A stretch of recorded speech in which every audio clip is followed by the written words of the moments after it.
dalam kualitas iman, dalam kualitas rohani, dalam kualitas pemahaman tentang Allah. 1 Yohanes 3 ayat yang ke-12. Kita lihat betapa jahatnya Kain itu. Kita baca sama-sama. 1, 2, 3. Bukan seperti Kain yang berasal dari si jahat dan yang membunuh adiknya. Dan apakah sebabnya ia membunuh adiknya?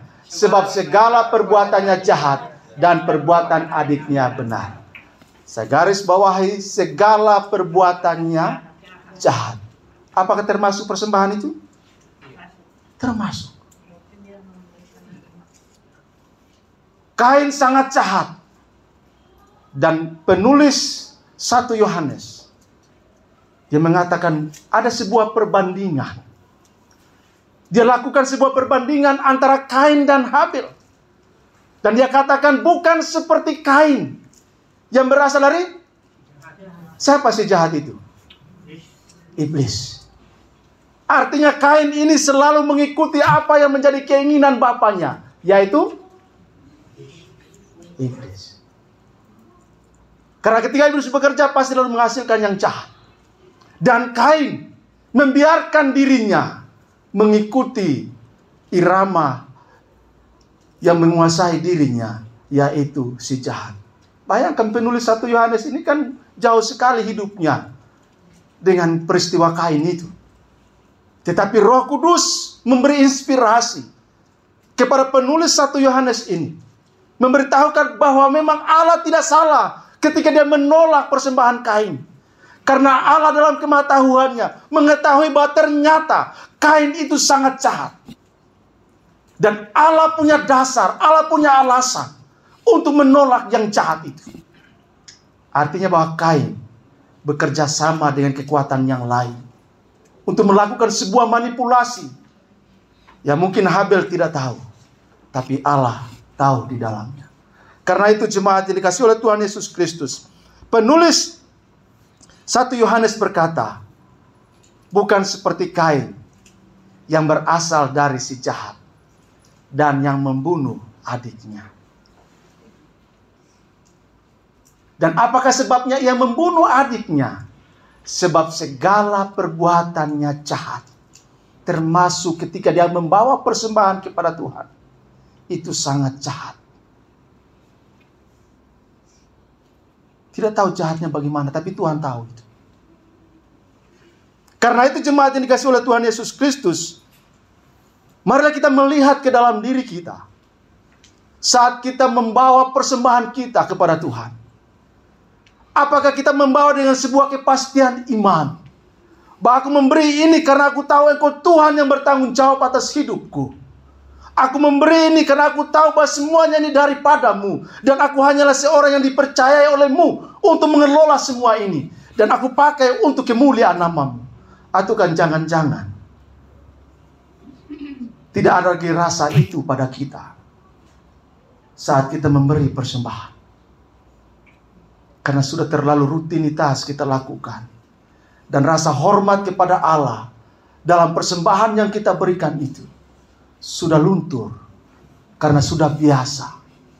Karena itu pagi hari ini kita diingatkan kembali supaya waktu kita menghampiri Allah dengan membawa kurban-kurban syukur kita, persembahan kita, maka kita harus merenungkan ke dalam diri kita, apakah persembahan ini aku bawa dan didasarkan pada iman kepada Dia yang memberikan segala sesuatu bagiku, ataukah aku biasa saja?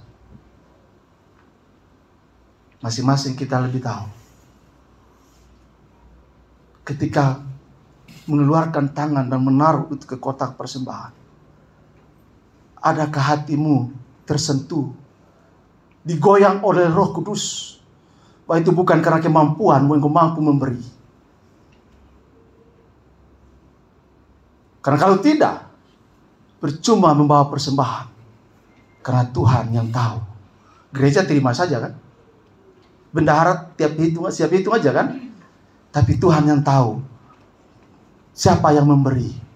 Dan Dia jugalah yang menilai apakah dia menerima atau menolak. Oleh karena itu jemaat yang dikasihi oleh Tuhan Yesus Kristus, mari kita pastikan diri kita. Jangan sampai kita dibilang seperti Kain. Tapi kerinduan hati kita yang paling dalam ialah seperti Habel, yang mendasari semua gerak ibadahnya dalam iman yang benar kepada Allah. Kemudian yang kedua,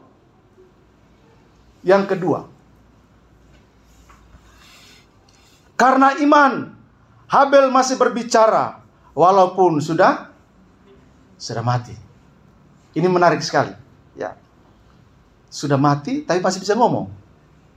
Ya kan? Penulis Ibrani tidak ada dalam peristiwa itu. Dalam kitab Kejadian, penulis Ibrani tidak ada. Tapi kok bisa dia catat itu? Sekali lagi, itu karena Roh Kudus.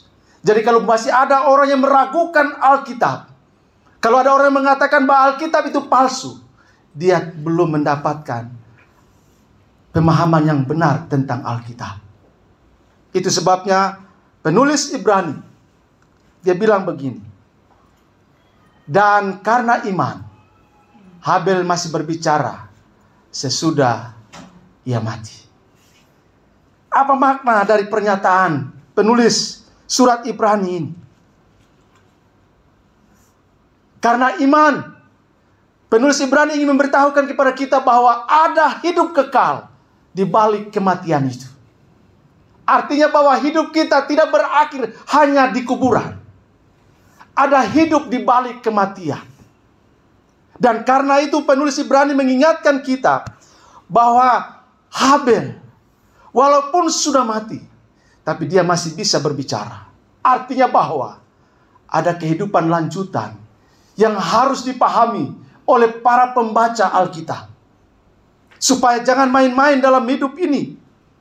Dan itu sebabnya Yesus membuktikannya. Bahwa apa yang terjadi dalam peristiwa di kitab Kejadian, bahwa Habel masih bisa berbicara walaupun sudah mati. Yesus yang ada dalam perjanjian lama, lalu menjadi manusia dalam perjanjian baru. Dia jawab begini. Kita baca sama-sama 1, 2, 3. Jawab Yesus, akulah kebangkitan dan hidup. Barang siapa percaya kepadaku, ia akan hidup walaupun ia sudah mati. Ada konfirmasi apa yang terjadi dalam perjanjian lama. Perjanjian baru memberi respon untuk memastikan bahwa apa yang terjadi di sana, di sini terkonfirmasi. Dan yang mengkonfirmasi itu adalah Dia, Allah yang sejati, yang datang ke dalam dunia, berinkarnasi menjadi manusia. Dan Dia berkata bahwa akulah kebangkitan dan hidup. Barang siapa percaya kepadaku, ia akan hidup walaupun ia sudah mati. Yesus katakan ini sebelum Dia disalibkan.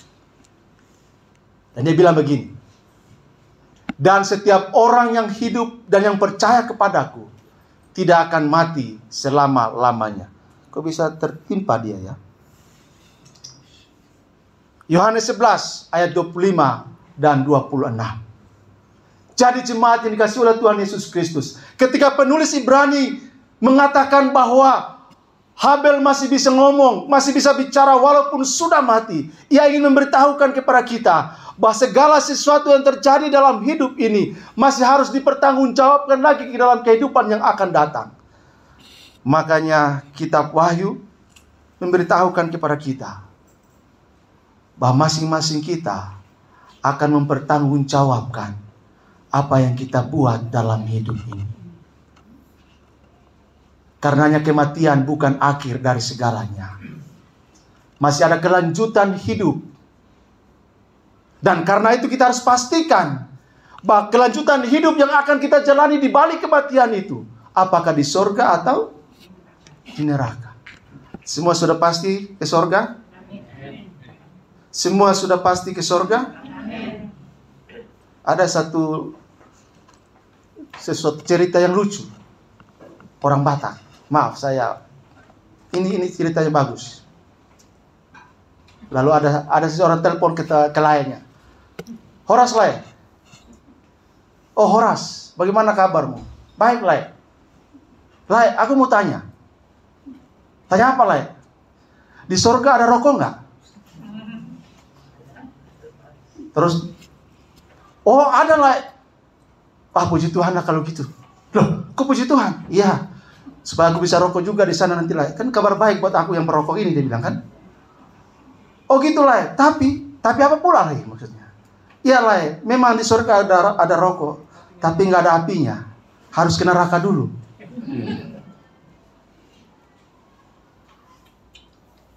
Jadi jemaat yang dikasih oleh Tuhan Yesus Kristus, Yesus memastikan bahwa orang yang percaya kepada Dia akan hidup selama-lamanya walaupun dia sudah mati. Dan itu terkonfirmasi apa yang dikatakan oleh Alkitab dalam Perjanjian Lama, bahwa Habel walaupun sudah mati tapi masih bisa berbicara untuk memberitahukan kepada kita supaya dalam jalan-jalan hidup kita harus jalaninya dengan takut akan Tuhan. Dan itu karena iman. Kalau kita pastikan bahwa kita hidup karena iman, maka semua yang kita jalani pasti di dalam iman. Amin. Yang ketiga.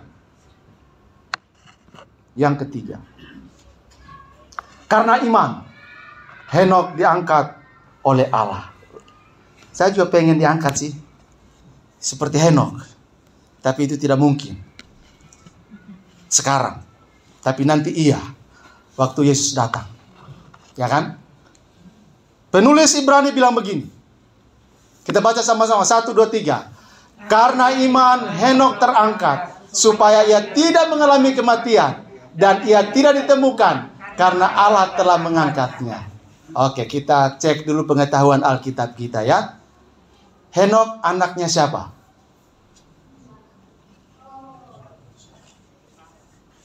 Oh. Henokh anaknya siapa? Oh.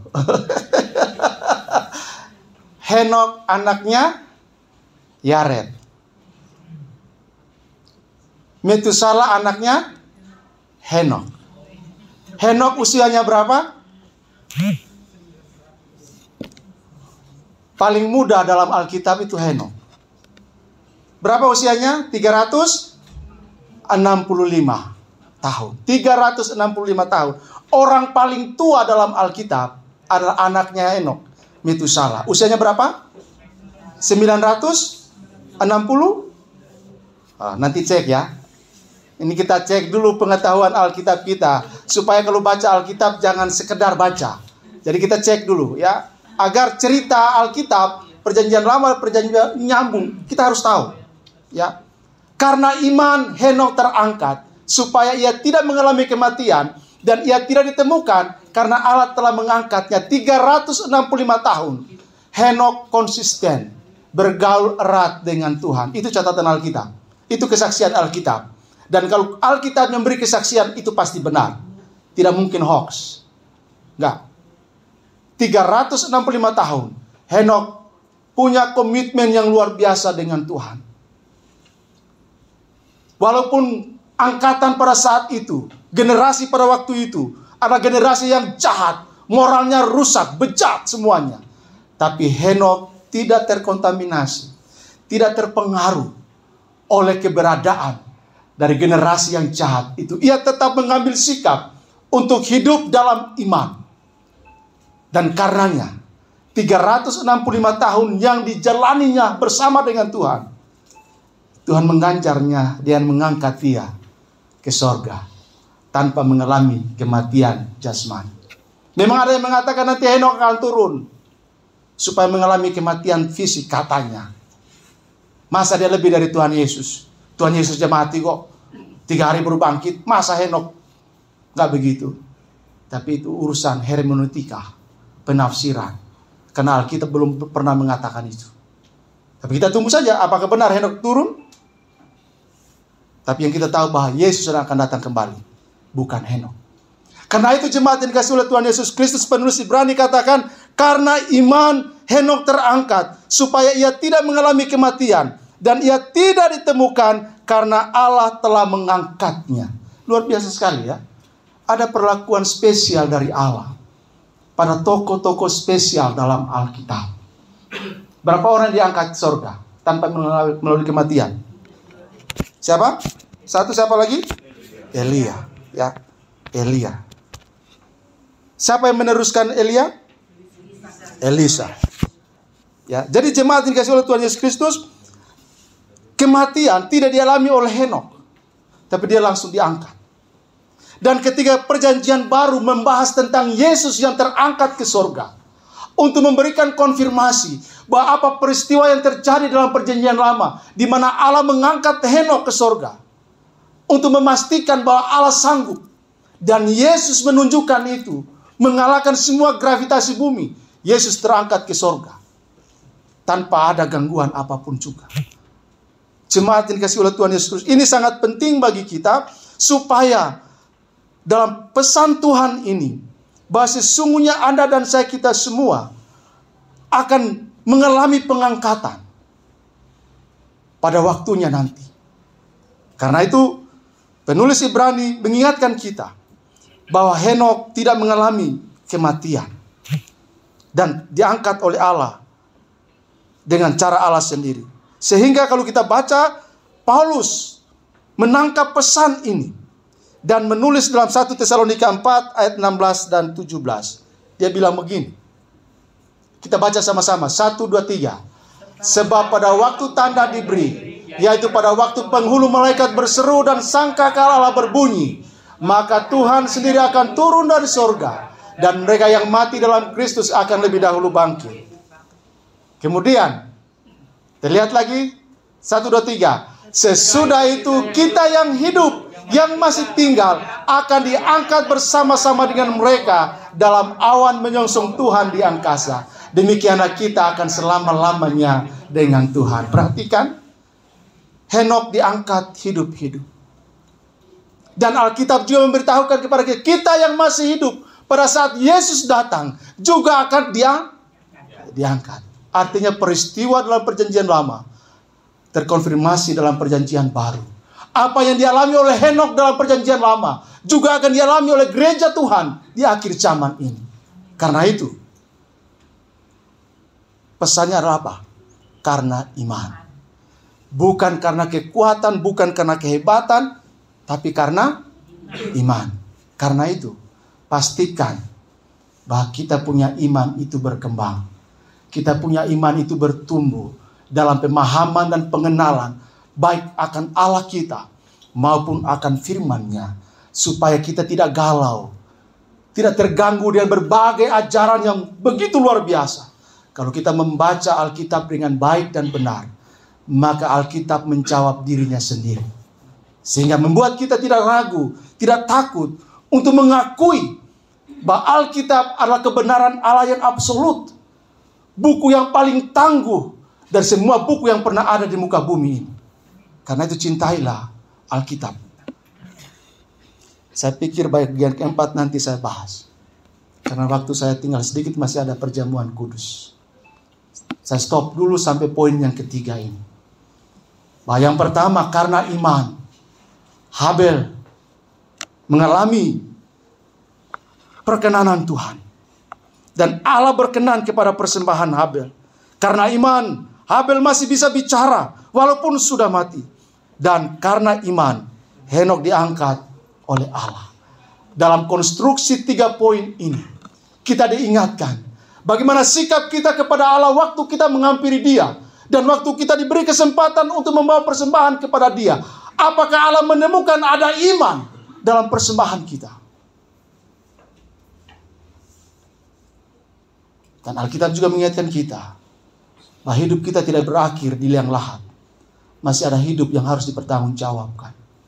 Dan yang ketiga, Henokh, kalau dia diangkat hidup-hidup oleh Allah, gerejanya juga akan diangkat hidup-hidup oleh Allah. Karena itu, peliharalah iman kepada Allah yang hidup. Rawatlah keimananmu dengan baik dan benar. Jangan harap kepada pendeta terus untuk mensuapimu dengan kebenaran, tapi engkau bertanggung jawab untuk memelihara imanmu di hadapan Tuhan. Dan biarlah Tuhan menolong kita untuk memastikan bahwa kita tidak sia-sia beriman kepadanya. Tuhan memberkati.